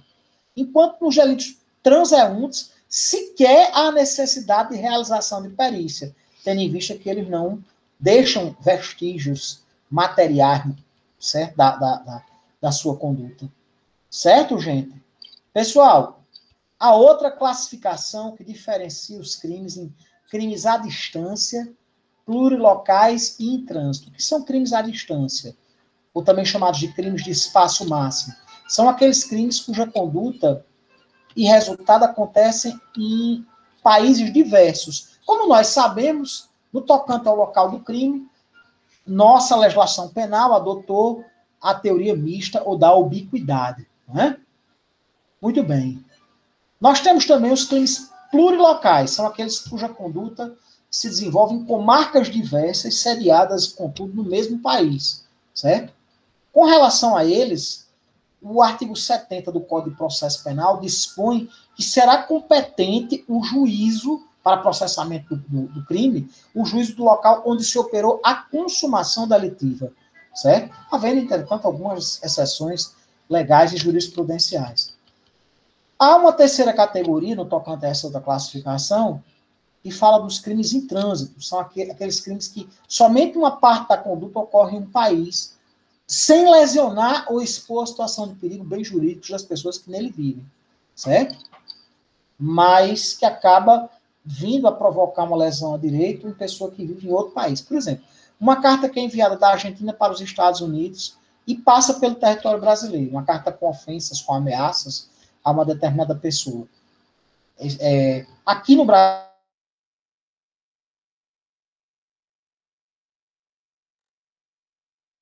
no seu deslocamento para os Estados Unidos, não haverá a produção de qualquer resultado aqui. Por isso que se chama de crimes em trânsito. Certo? Gente, existe outra classificação importante que diferencia os crimes em crimes consumados e crimes tentados. Os crimes consumados, certo? ou crimes perfeitos também, a essa denominação, são aqueles em que se aglutinam, que se reúnem todos os elementos da definição legal. Todas as elementares contidas no tipo penal encontram-se perfeitas e acabadas e houve a consumação delitiva, certo? Ao passo que no crime tentado ou imperfeito é iniciada a consumação, mas a consumação ela não acontece por circunstâncias alheias à vontade do agente. Há também um conceito interessante que é associado ao conceito de crime tentado, é o chamado crime falho. O crime falho é uma nomenclatura utilizada pela doutrina no tocante à tentativa perfeita ou acabada, em que o sujeito faz tudo para consumar o crime, certo? Mas o crime acaba não acontecendo por circunstâncias alheias à sua vontade, certo? No caso, por exemplo, o sujeito tenta matar alguém, certo? Acaba alvejando essa pessoa e ela, entretanto, não morre porque veio a receber Isis Maria, em virtude do horário, vou precisar ausentar-me agora. Uma boa noite. Boa noite, Isis. Boa noite. Pessoal, existe uma outra importante classificação que diferencia os delitos em crimes independentes e crimes conexos. Os crimes independentes são aqueles que não apresentam nenhuma ligação com quaisquer outros delitos, ao passo que os crimes conexos são aqueles que são interligados entre si. E essa conexão ela poderá ser de natureza material ou de natureza penal. Por exemplo, ela poderá se dar de forma teleológica ou ideológica, porque o crime é praticado para assegurar a execução de outro. O sujeito mata, por exemplo, o policial que estava investigando as suas ações criminosas, certo? E pode haver também uma conexão consequencial ou causal. O crime é cometido para assegurar a ocultação, impunidade ou vantagem de outro ilícito. Por exemplo, o sujeito que mata alguém para evitar que essa pessoa o denuncie, certo? Isso, inclusive, funciona como uma qualificadora no crime de homicídio, certo? O crime praticado para assegurar, ocultar, conferir impunidade ou vantagem pela prática de outro delito, certo? Existe o chamado crime ocasional. Nesse crime ocasional, a consequência, aliás, a conexão se dá da seguinte forma: o crime é praticado como uma consequência da ocasião, da oportunidade proporcionada pelo outro delito. Por exemplo, o agente, ele rouba um determinado estabelecimento, certo? E aproveitando da presença de um desafeto, o agride ou o mata. E aí se falar em uma conexão ocasional entre esses dois delitos. Existe, pessoal, uma classificação que diferencia os crimes entre crimes condicionados e crimes incondicionados, certo? Os crimes condicionados são aqueles em que o ajuizamento da persecução penal depende de uma determinada condição de procedibilidade. Por exemplo, nos crimes de ação penal pública condicionada à representação, existe a necessidade da representação do ofendido para que se ajuize a ação penal pública. Existem aqueles crimes incondicionados em que a instauração da persecução penal se dá de forma livre, certo? A autoridade policial e, posteriormente, o Ministério Público, os órgãos estatais, podem e devem realizar a persecução penal sem a necessidade de qualquer condição. Certo, gente? Pessoal, finalmente, para a gente concluir a nossa aula de hoje, deixa eu ver aqui. Então, vamos deixar para dar continuidade. Eu vi aqui que o roteiro da aula 1 já acabou e já são quase 10 horas. Vamos dar continuidade ao estudo desse tema na próxima oportunidade, na próxima aula, certo? Para que a gente possa realmente descansar. Já são 9h46, boa parte da turma já saiu e vamos dar por encerrada a aula de hoje. Eu espero que vocês tenham gostado, eu espero que vocês estejam estudando, que vocês tenham lido já os roteiros, e eu gostaria de me despedir de vocês, perguntando se há alguma dúvida se dá alguma pergunta, algum questionamento, alguma crítica, alguma colocação a fazer, meus caros amigos. Professor, Pois não, Wesley? são quantos tipos de classificações aí? A parte de cabeça eu não lembro, não, porque são várias classificações. São várias, né? Assim, para enumerá-las, quantas seriam, sinceramente, só contando, porque são muitas, inclusive, como eu disse, nesse roteiro, tem algumas que alguns doutrinadores arrolam, tem outras que outros doutrinadores arrolam, certo? São diversas as classificações que a doutrina penalista nacional e estrangeira entendeu de sacramentar nos seus estudos, entendeu? De consignar nos compêndios que ela produziu, né? Eu estou citando as mais importantes, né? As que são mais frequentemente abordadas pela doutrina, entre as várias classificações doutrinárias. Tá certo, meu caro amigo? Tá bom. Gente, alguma dúvida? Alguma pergunta? O Zé postou no chat aí. Diante de um conteúdo vasto como esse, não tem como dizer que não existe dúvida, mas o roteiro e os exemplos de hoje nos dão um azimuth. Maravilha, meu caro. Uma ótima noite para você também, meu caro Luciano. Um bom final de semana. Bom voto. Vamos votar com consciência, vamos votar com serenidade. Como? Você mesário. Vai ser mesário. Pois cuidado, meu caro. Cuidado, proteja-se, porque a Covid-19 está voltando aí com força. Voltando não, na realidade, nós não podemos dizer que no Brasil vai ter segunda onda, porque a primeira onda nunca acabou, né? Eu acho que o que vai diferenciar a pandemia aqui, da pandemia na Europa, por exemplo, é porque, na realidade, lá houve uma trégua, certo? Houve uma pausa e depois veio a segunda onda. Na França já está morrendo mais de 1.100 pessoas por dia, né? Felizmente. E na Itália, mais de 600 pessoas, na Espanha também, certo? E assim, mas aqui não houve uma queda substancial. Nós chegamos num patamar de 500, 600 pessoas mortas por dia, o que por si só já é uma barbaridade, já é um absurdo, mas não houve, assim, uma redução do número de casos e mortes substancial como houve na Europa. E eu acredito que a segunda onda já vem aí. Infelizmente, nós temos que utilizarmos de todas as medidas de proteção, de higiene, de profilaxia, no sentido de evitar a propagação dessa pandemia. Gente, muito obrigado a vocês, uma ótima noite, meus queridos companheiros, minhas queridas companheiras, meus caros alunos e minhas caras alunas que nos prestigiaram. A aula está sendo gravada, será postada no YouTube e no SIGA, se Deus quiser, ainda hoje à noite, dependendo da conexão, ainda hoje à noite, nossa aula estará postada no SIGA e no YouTube.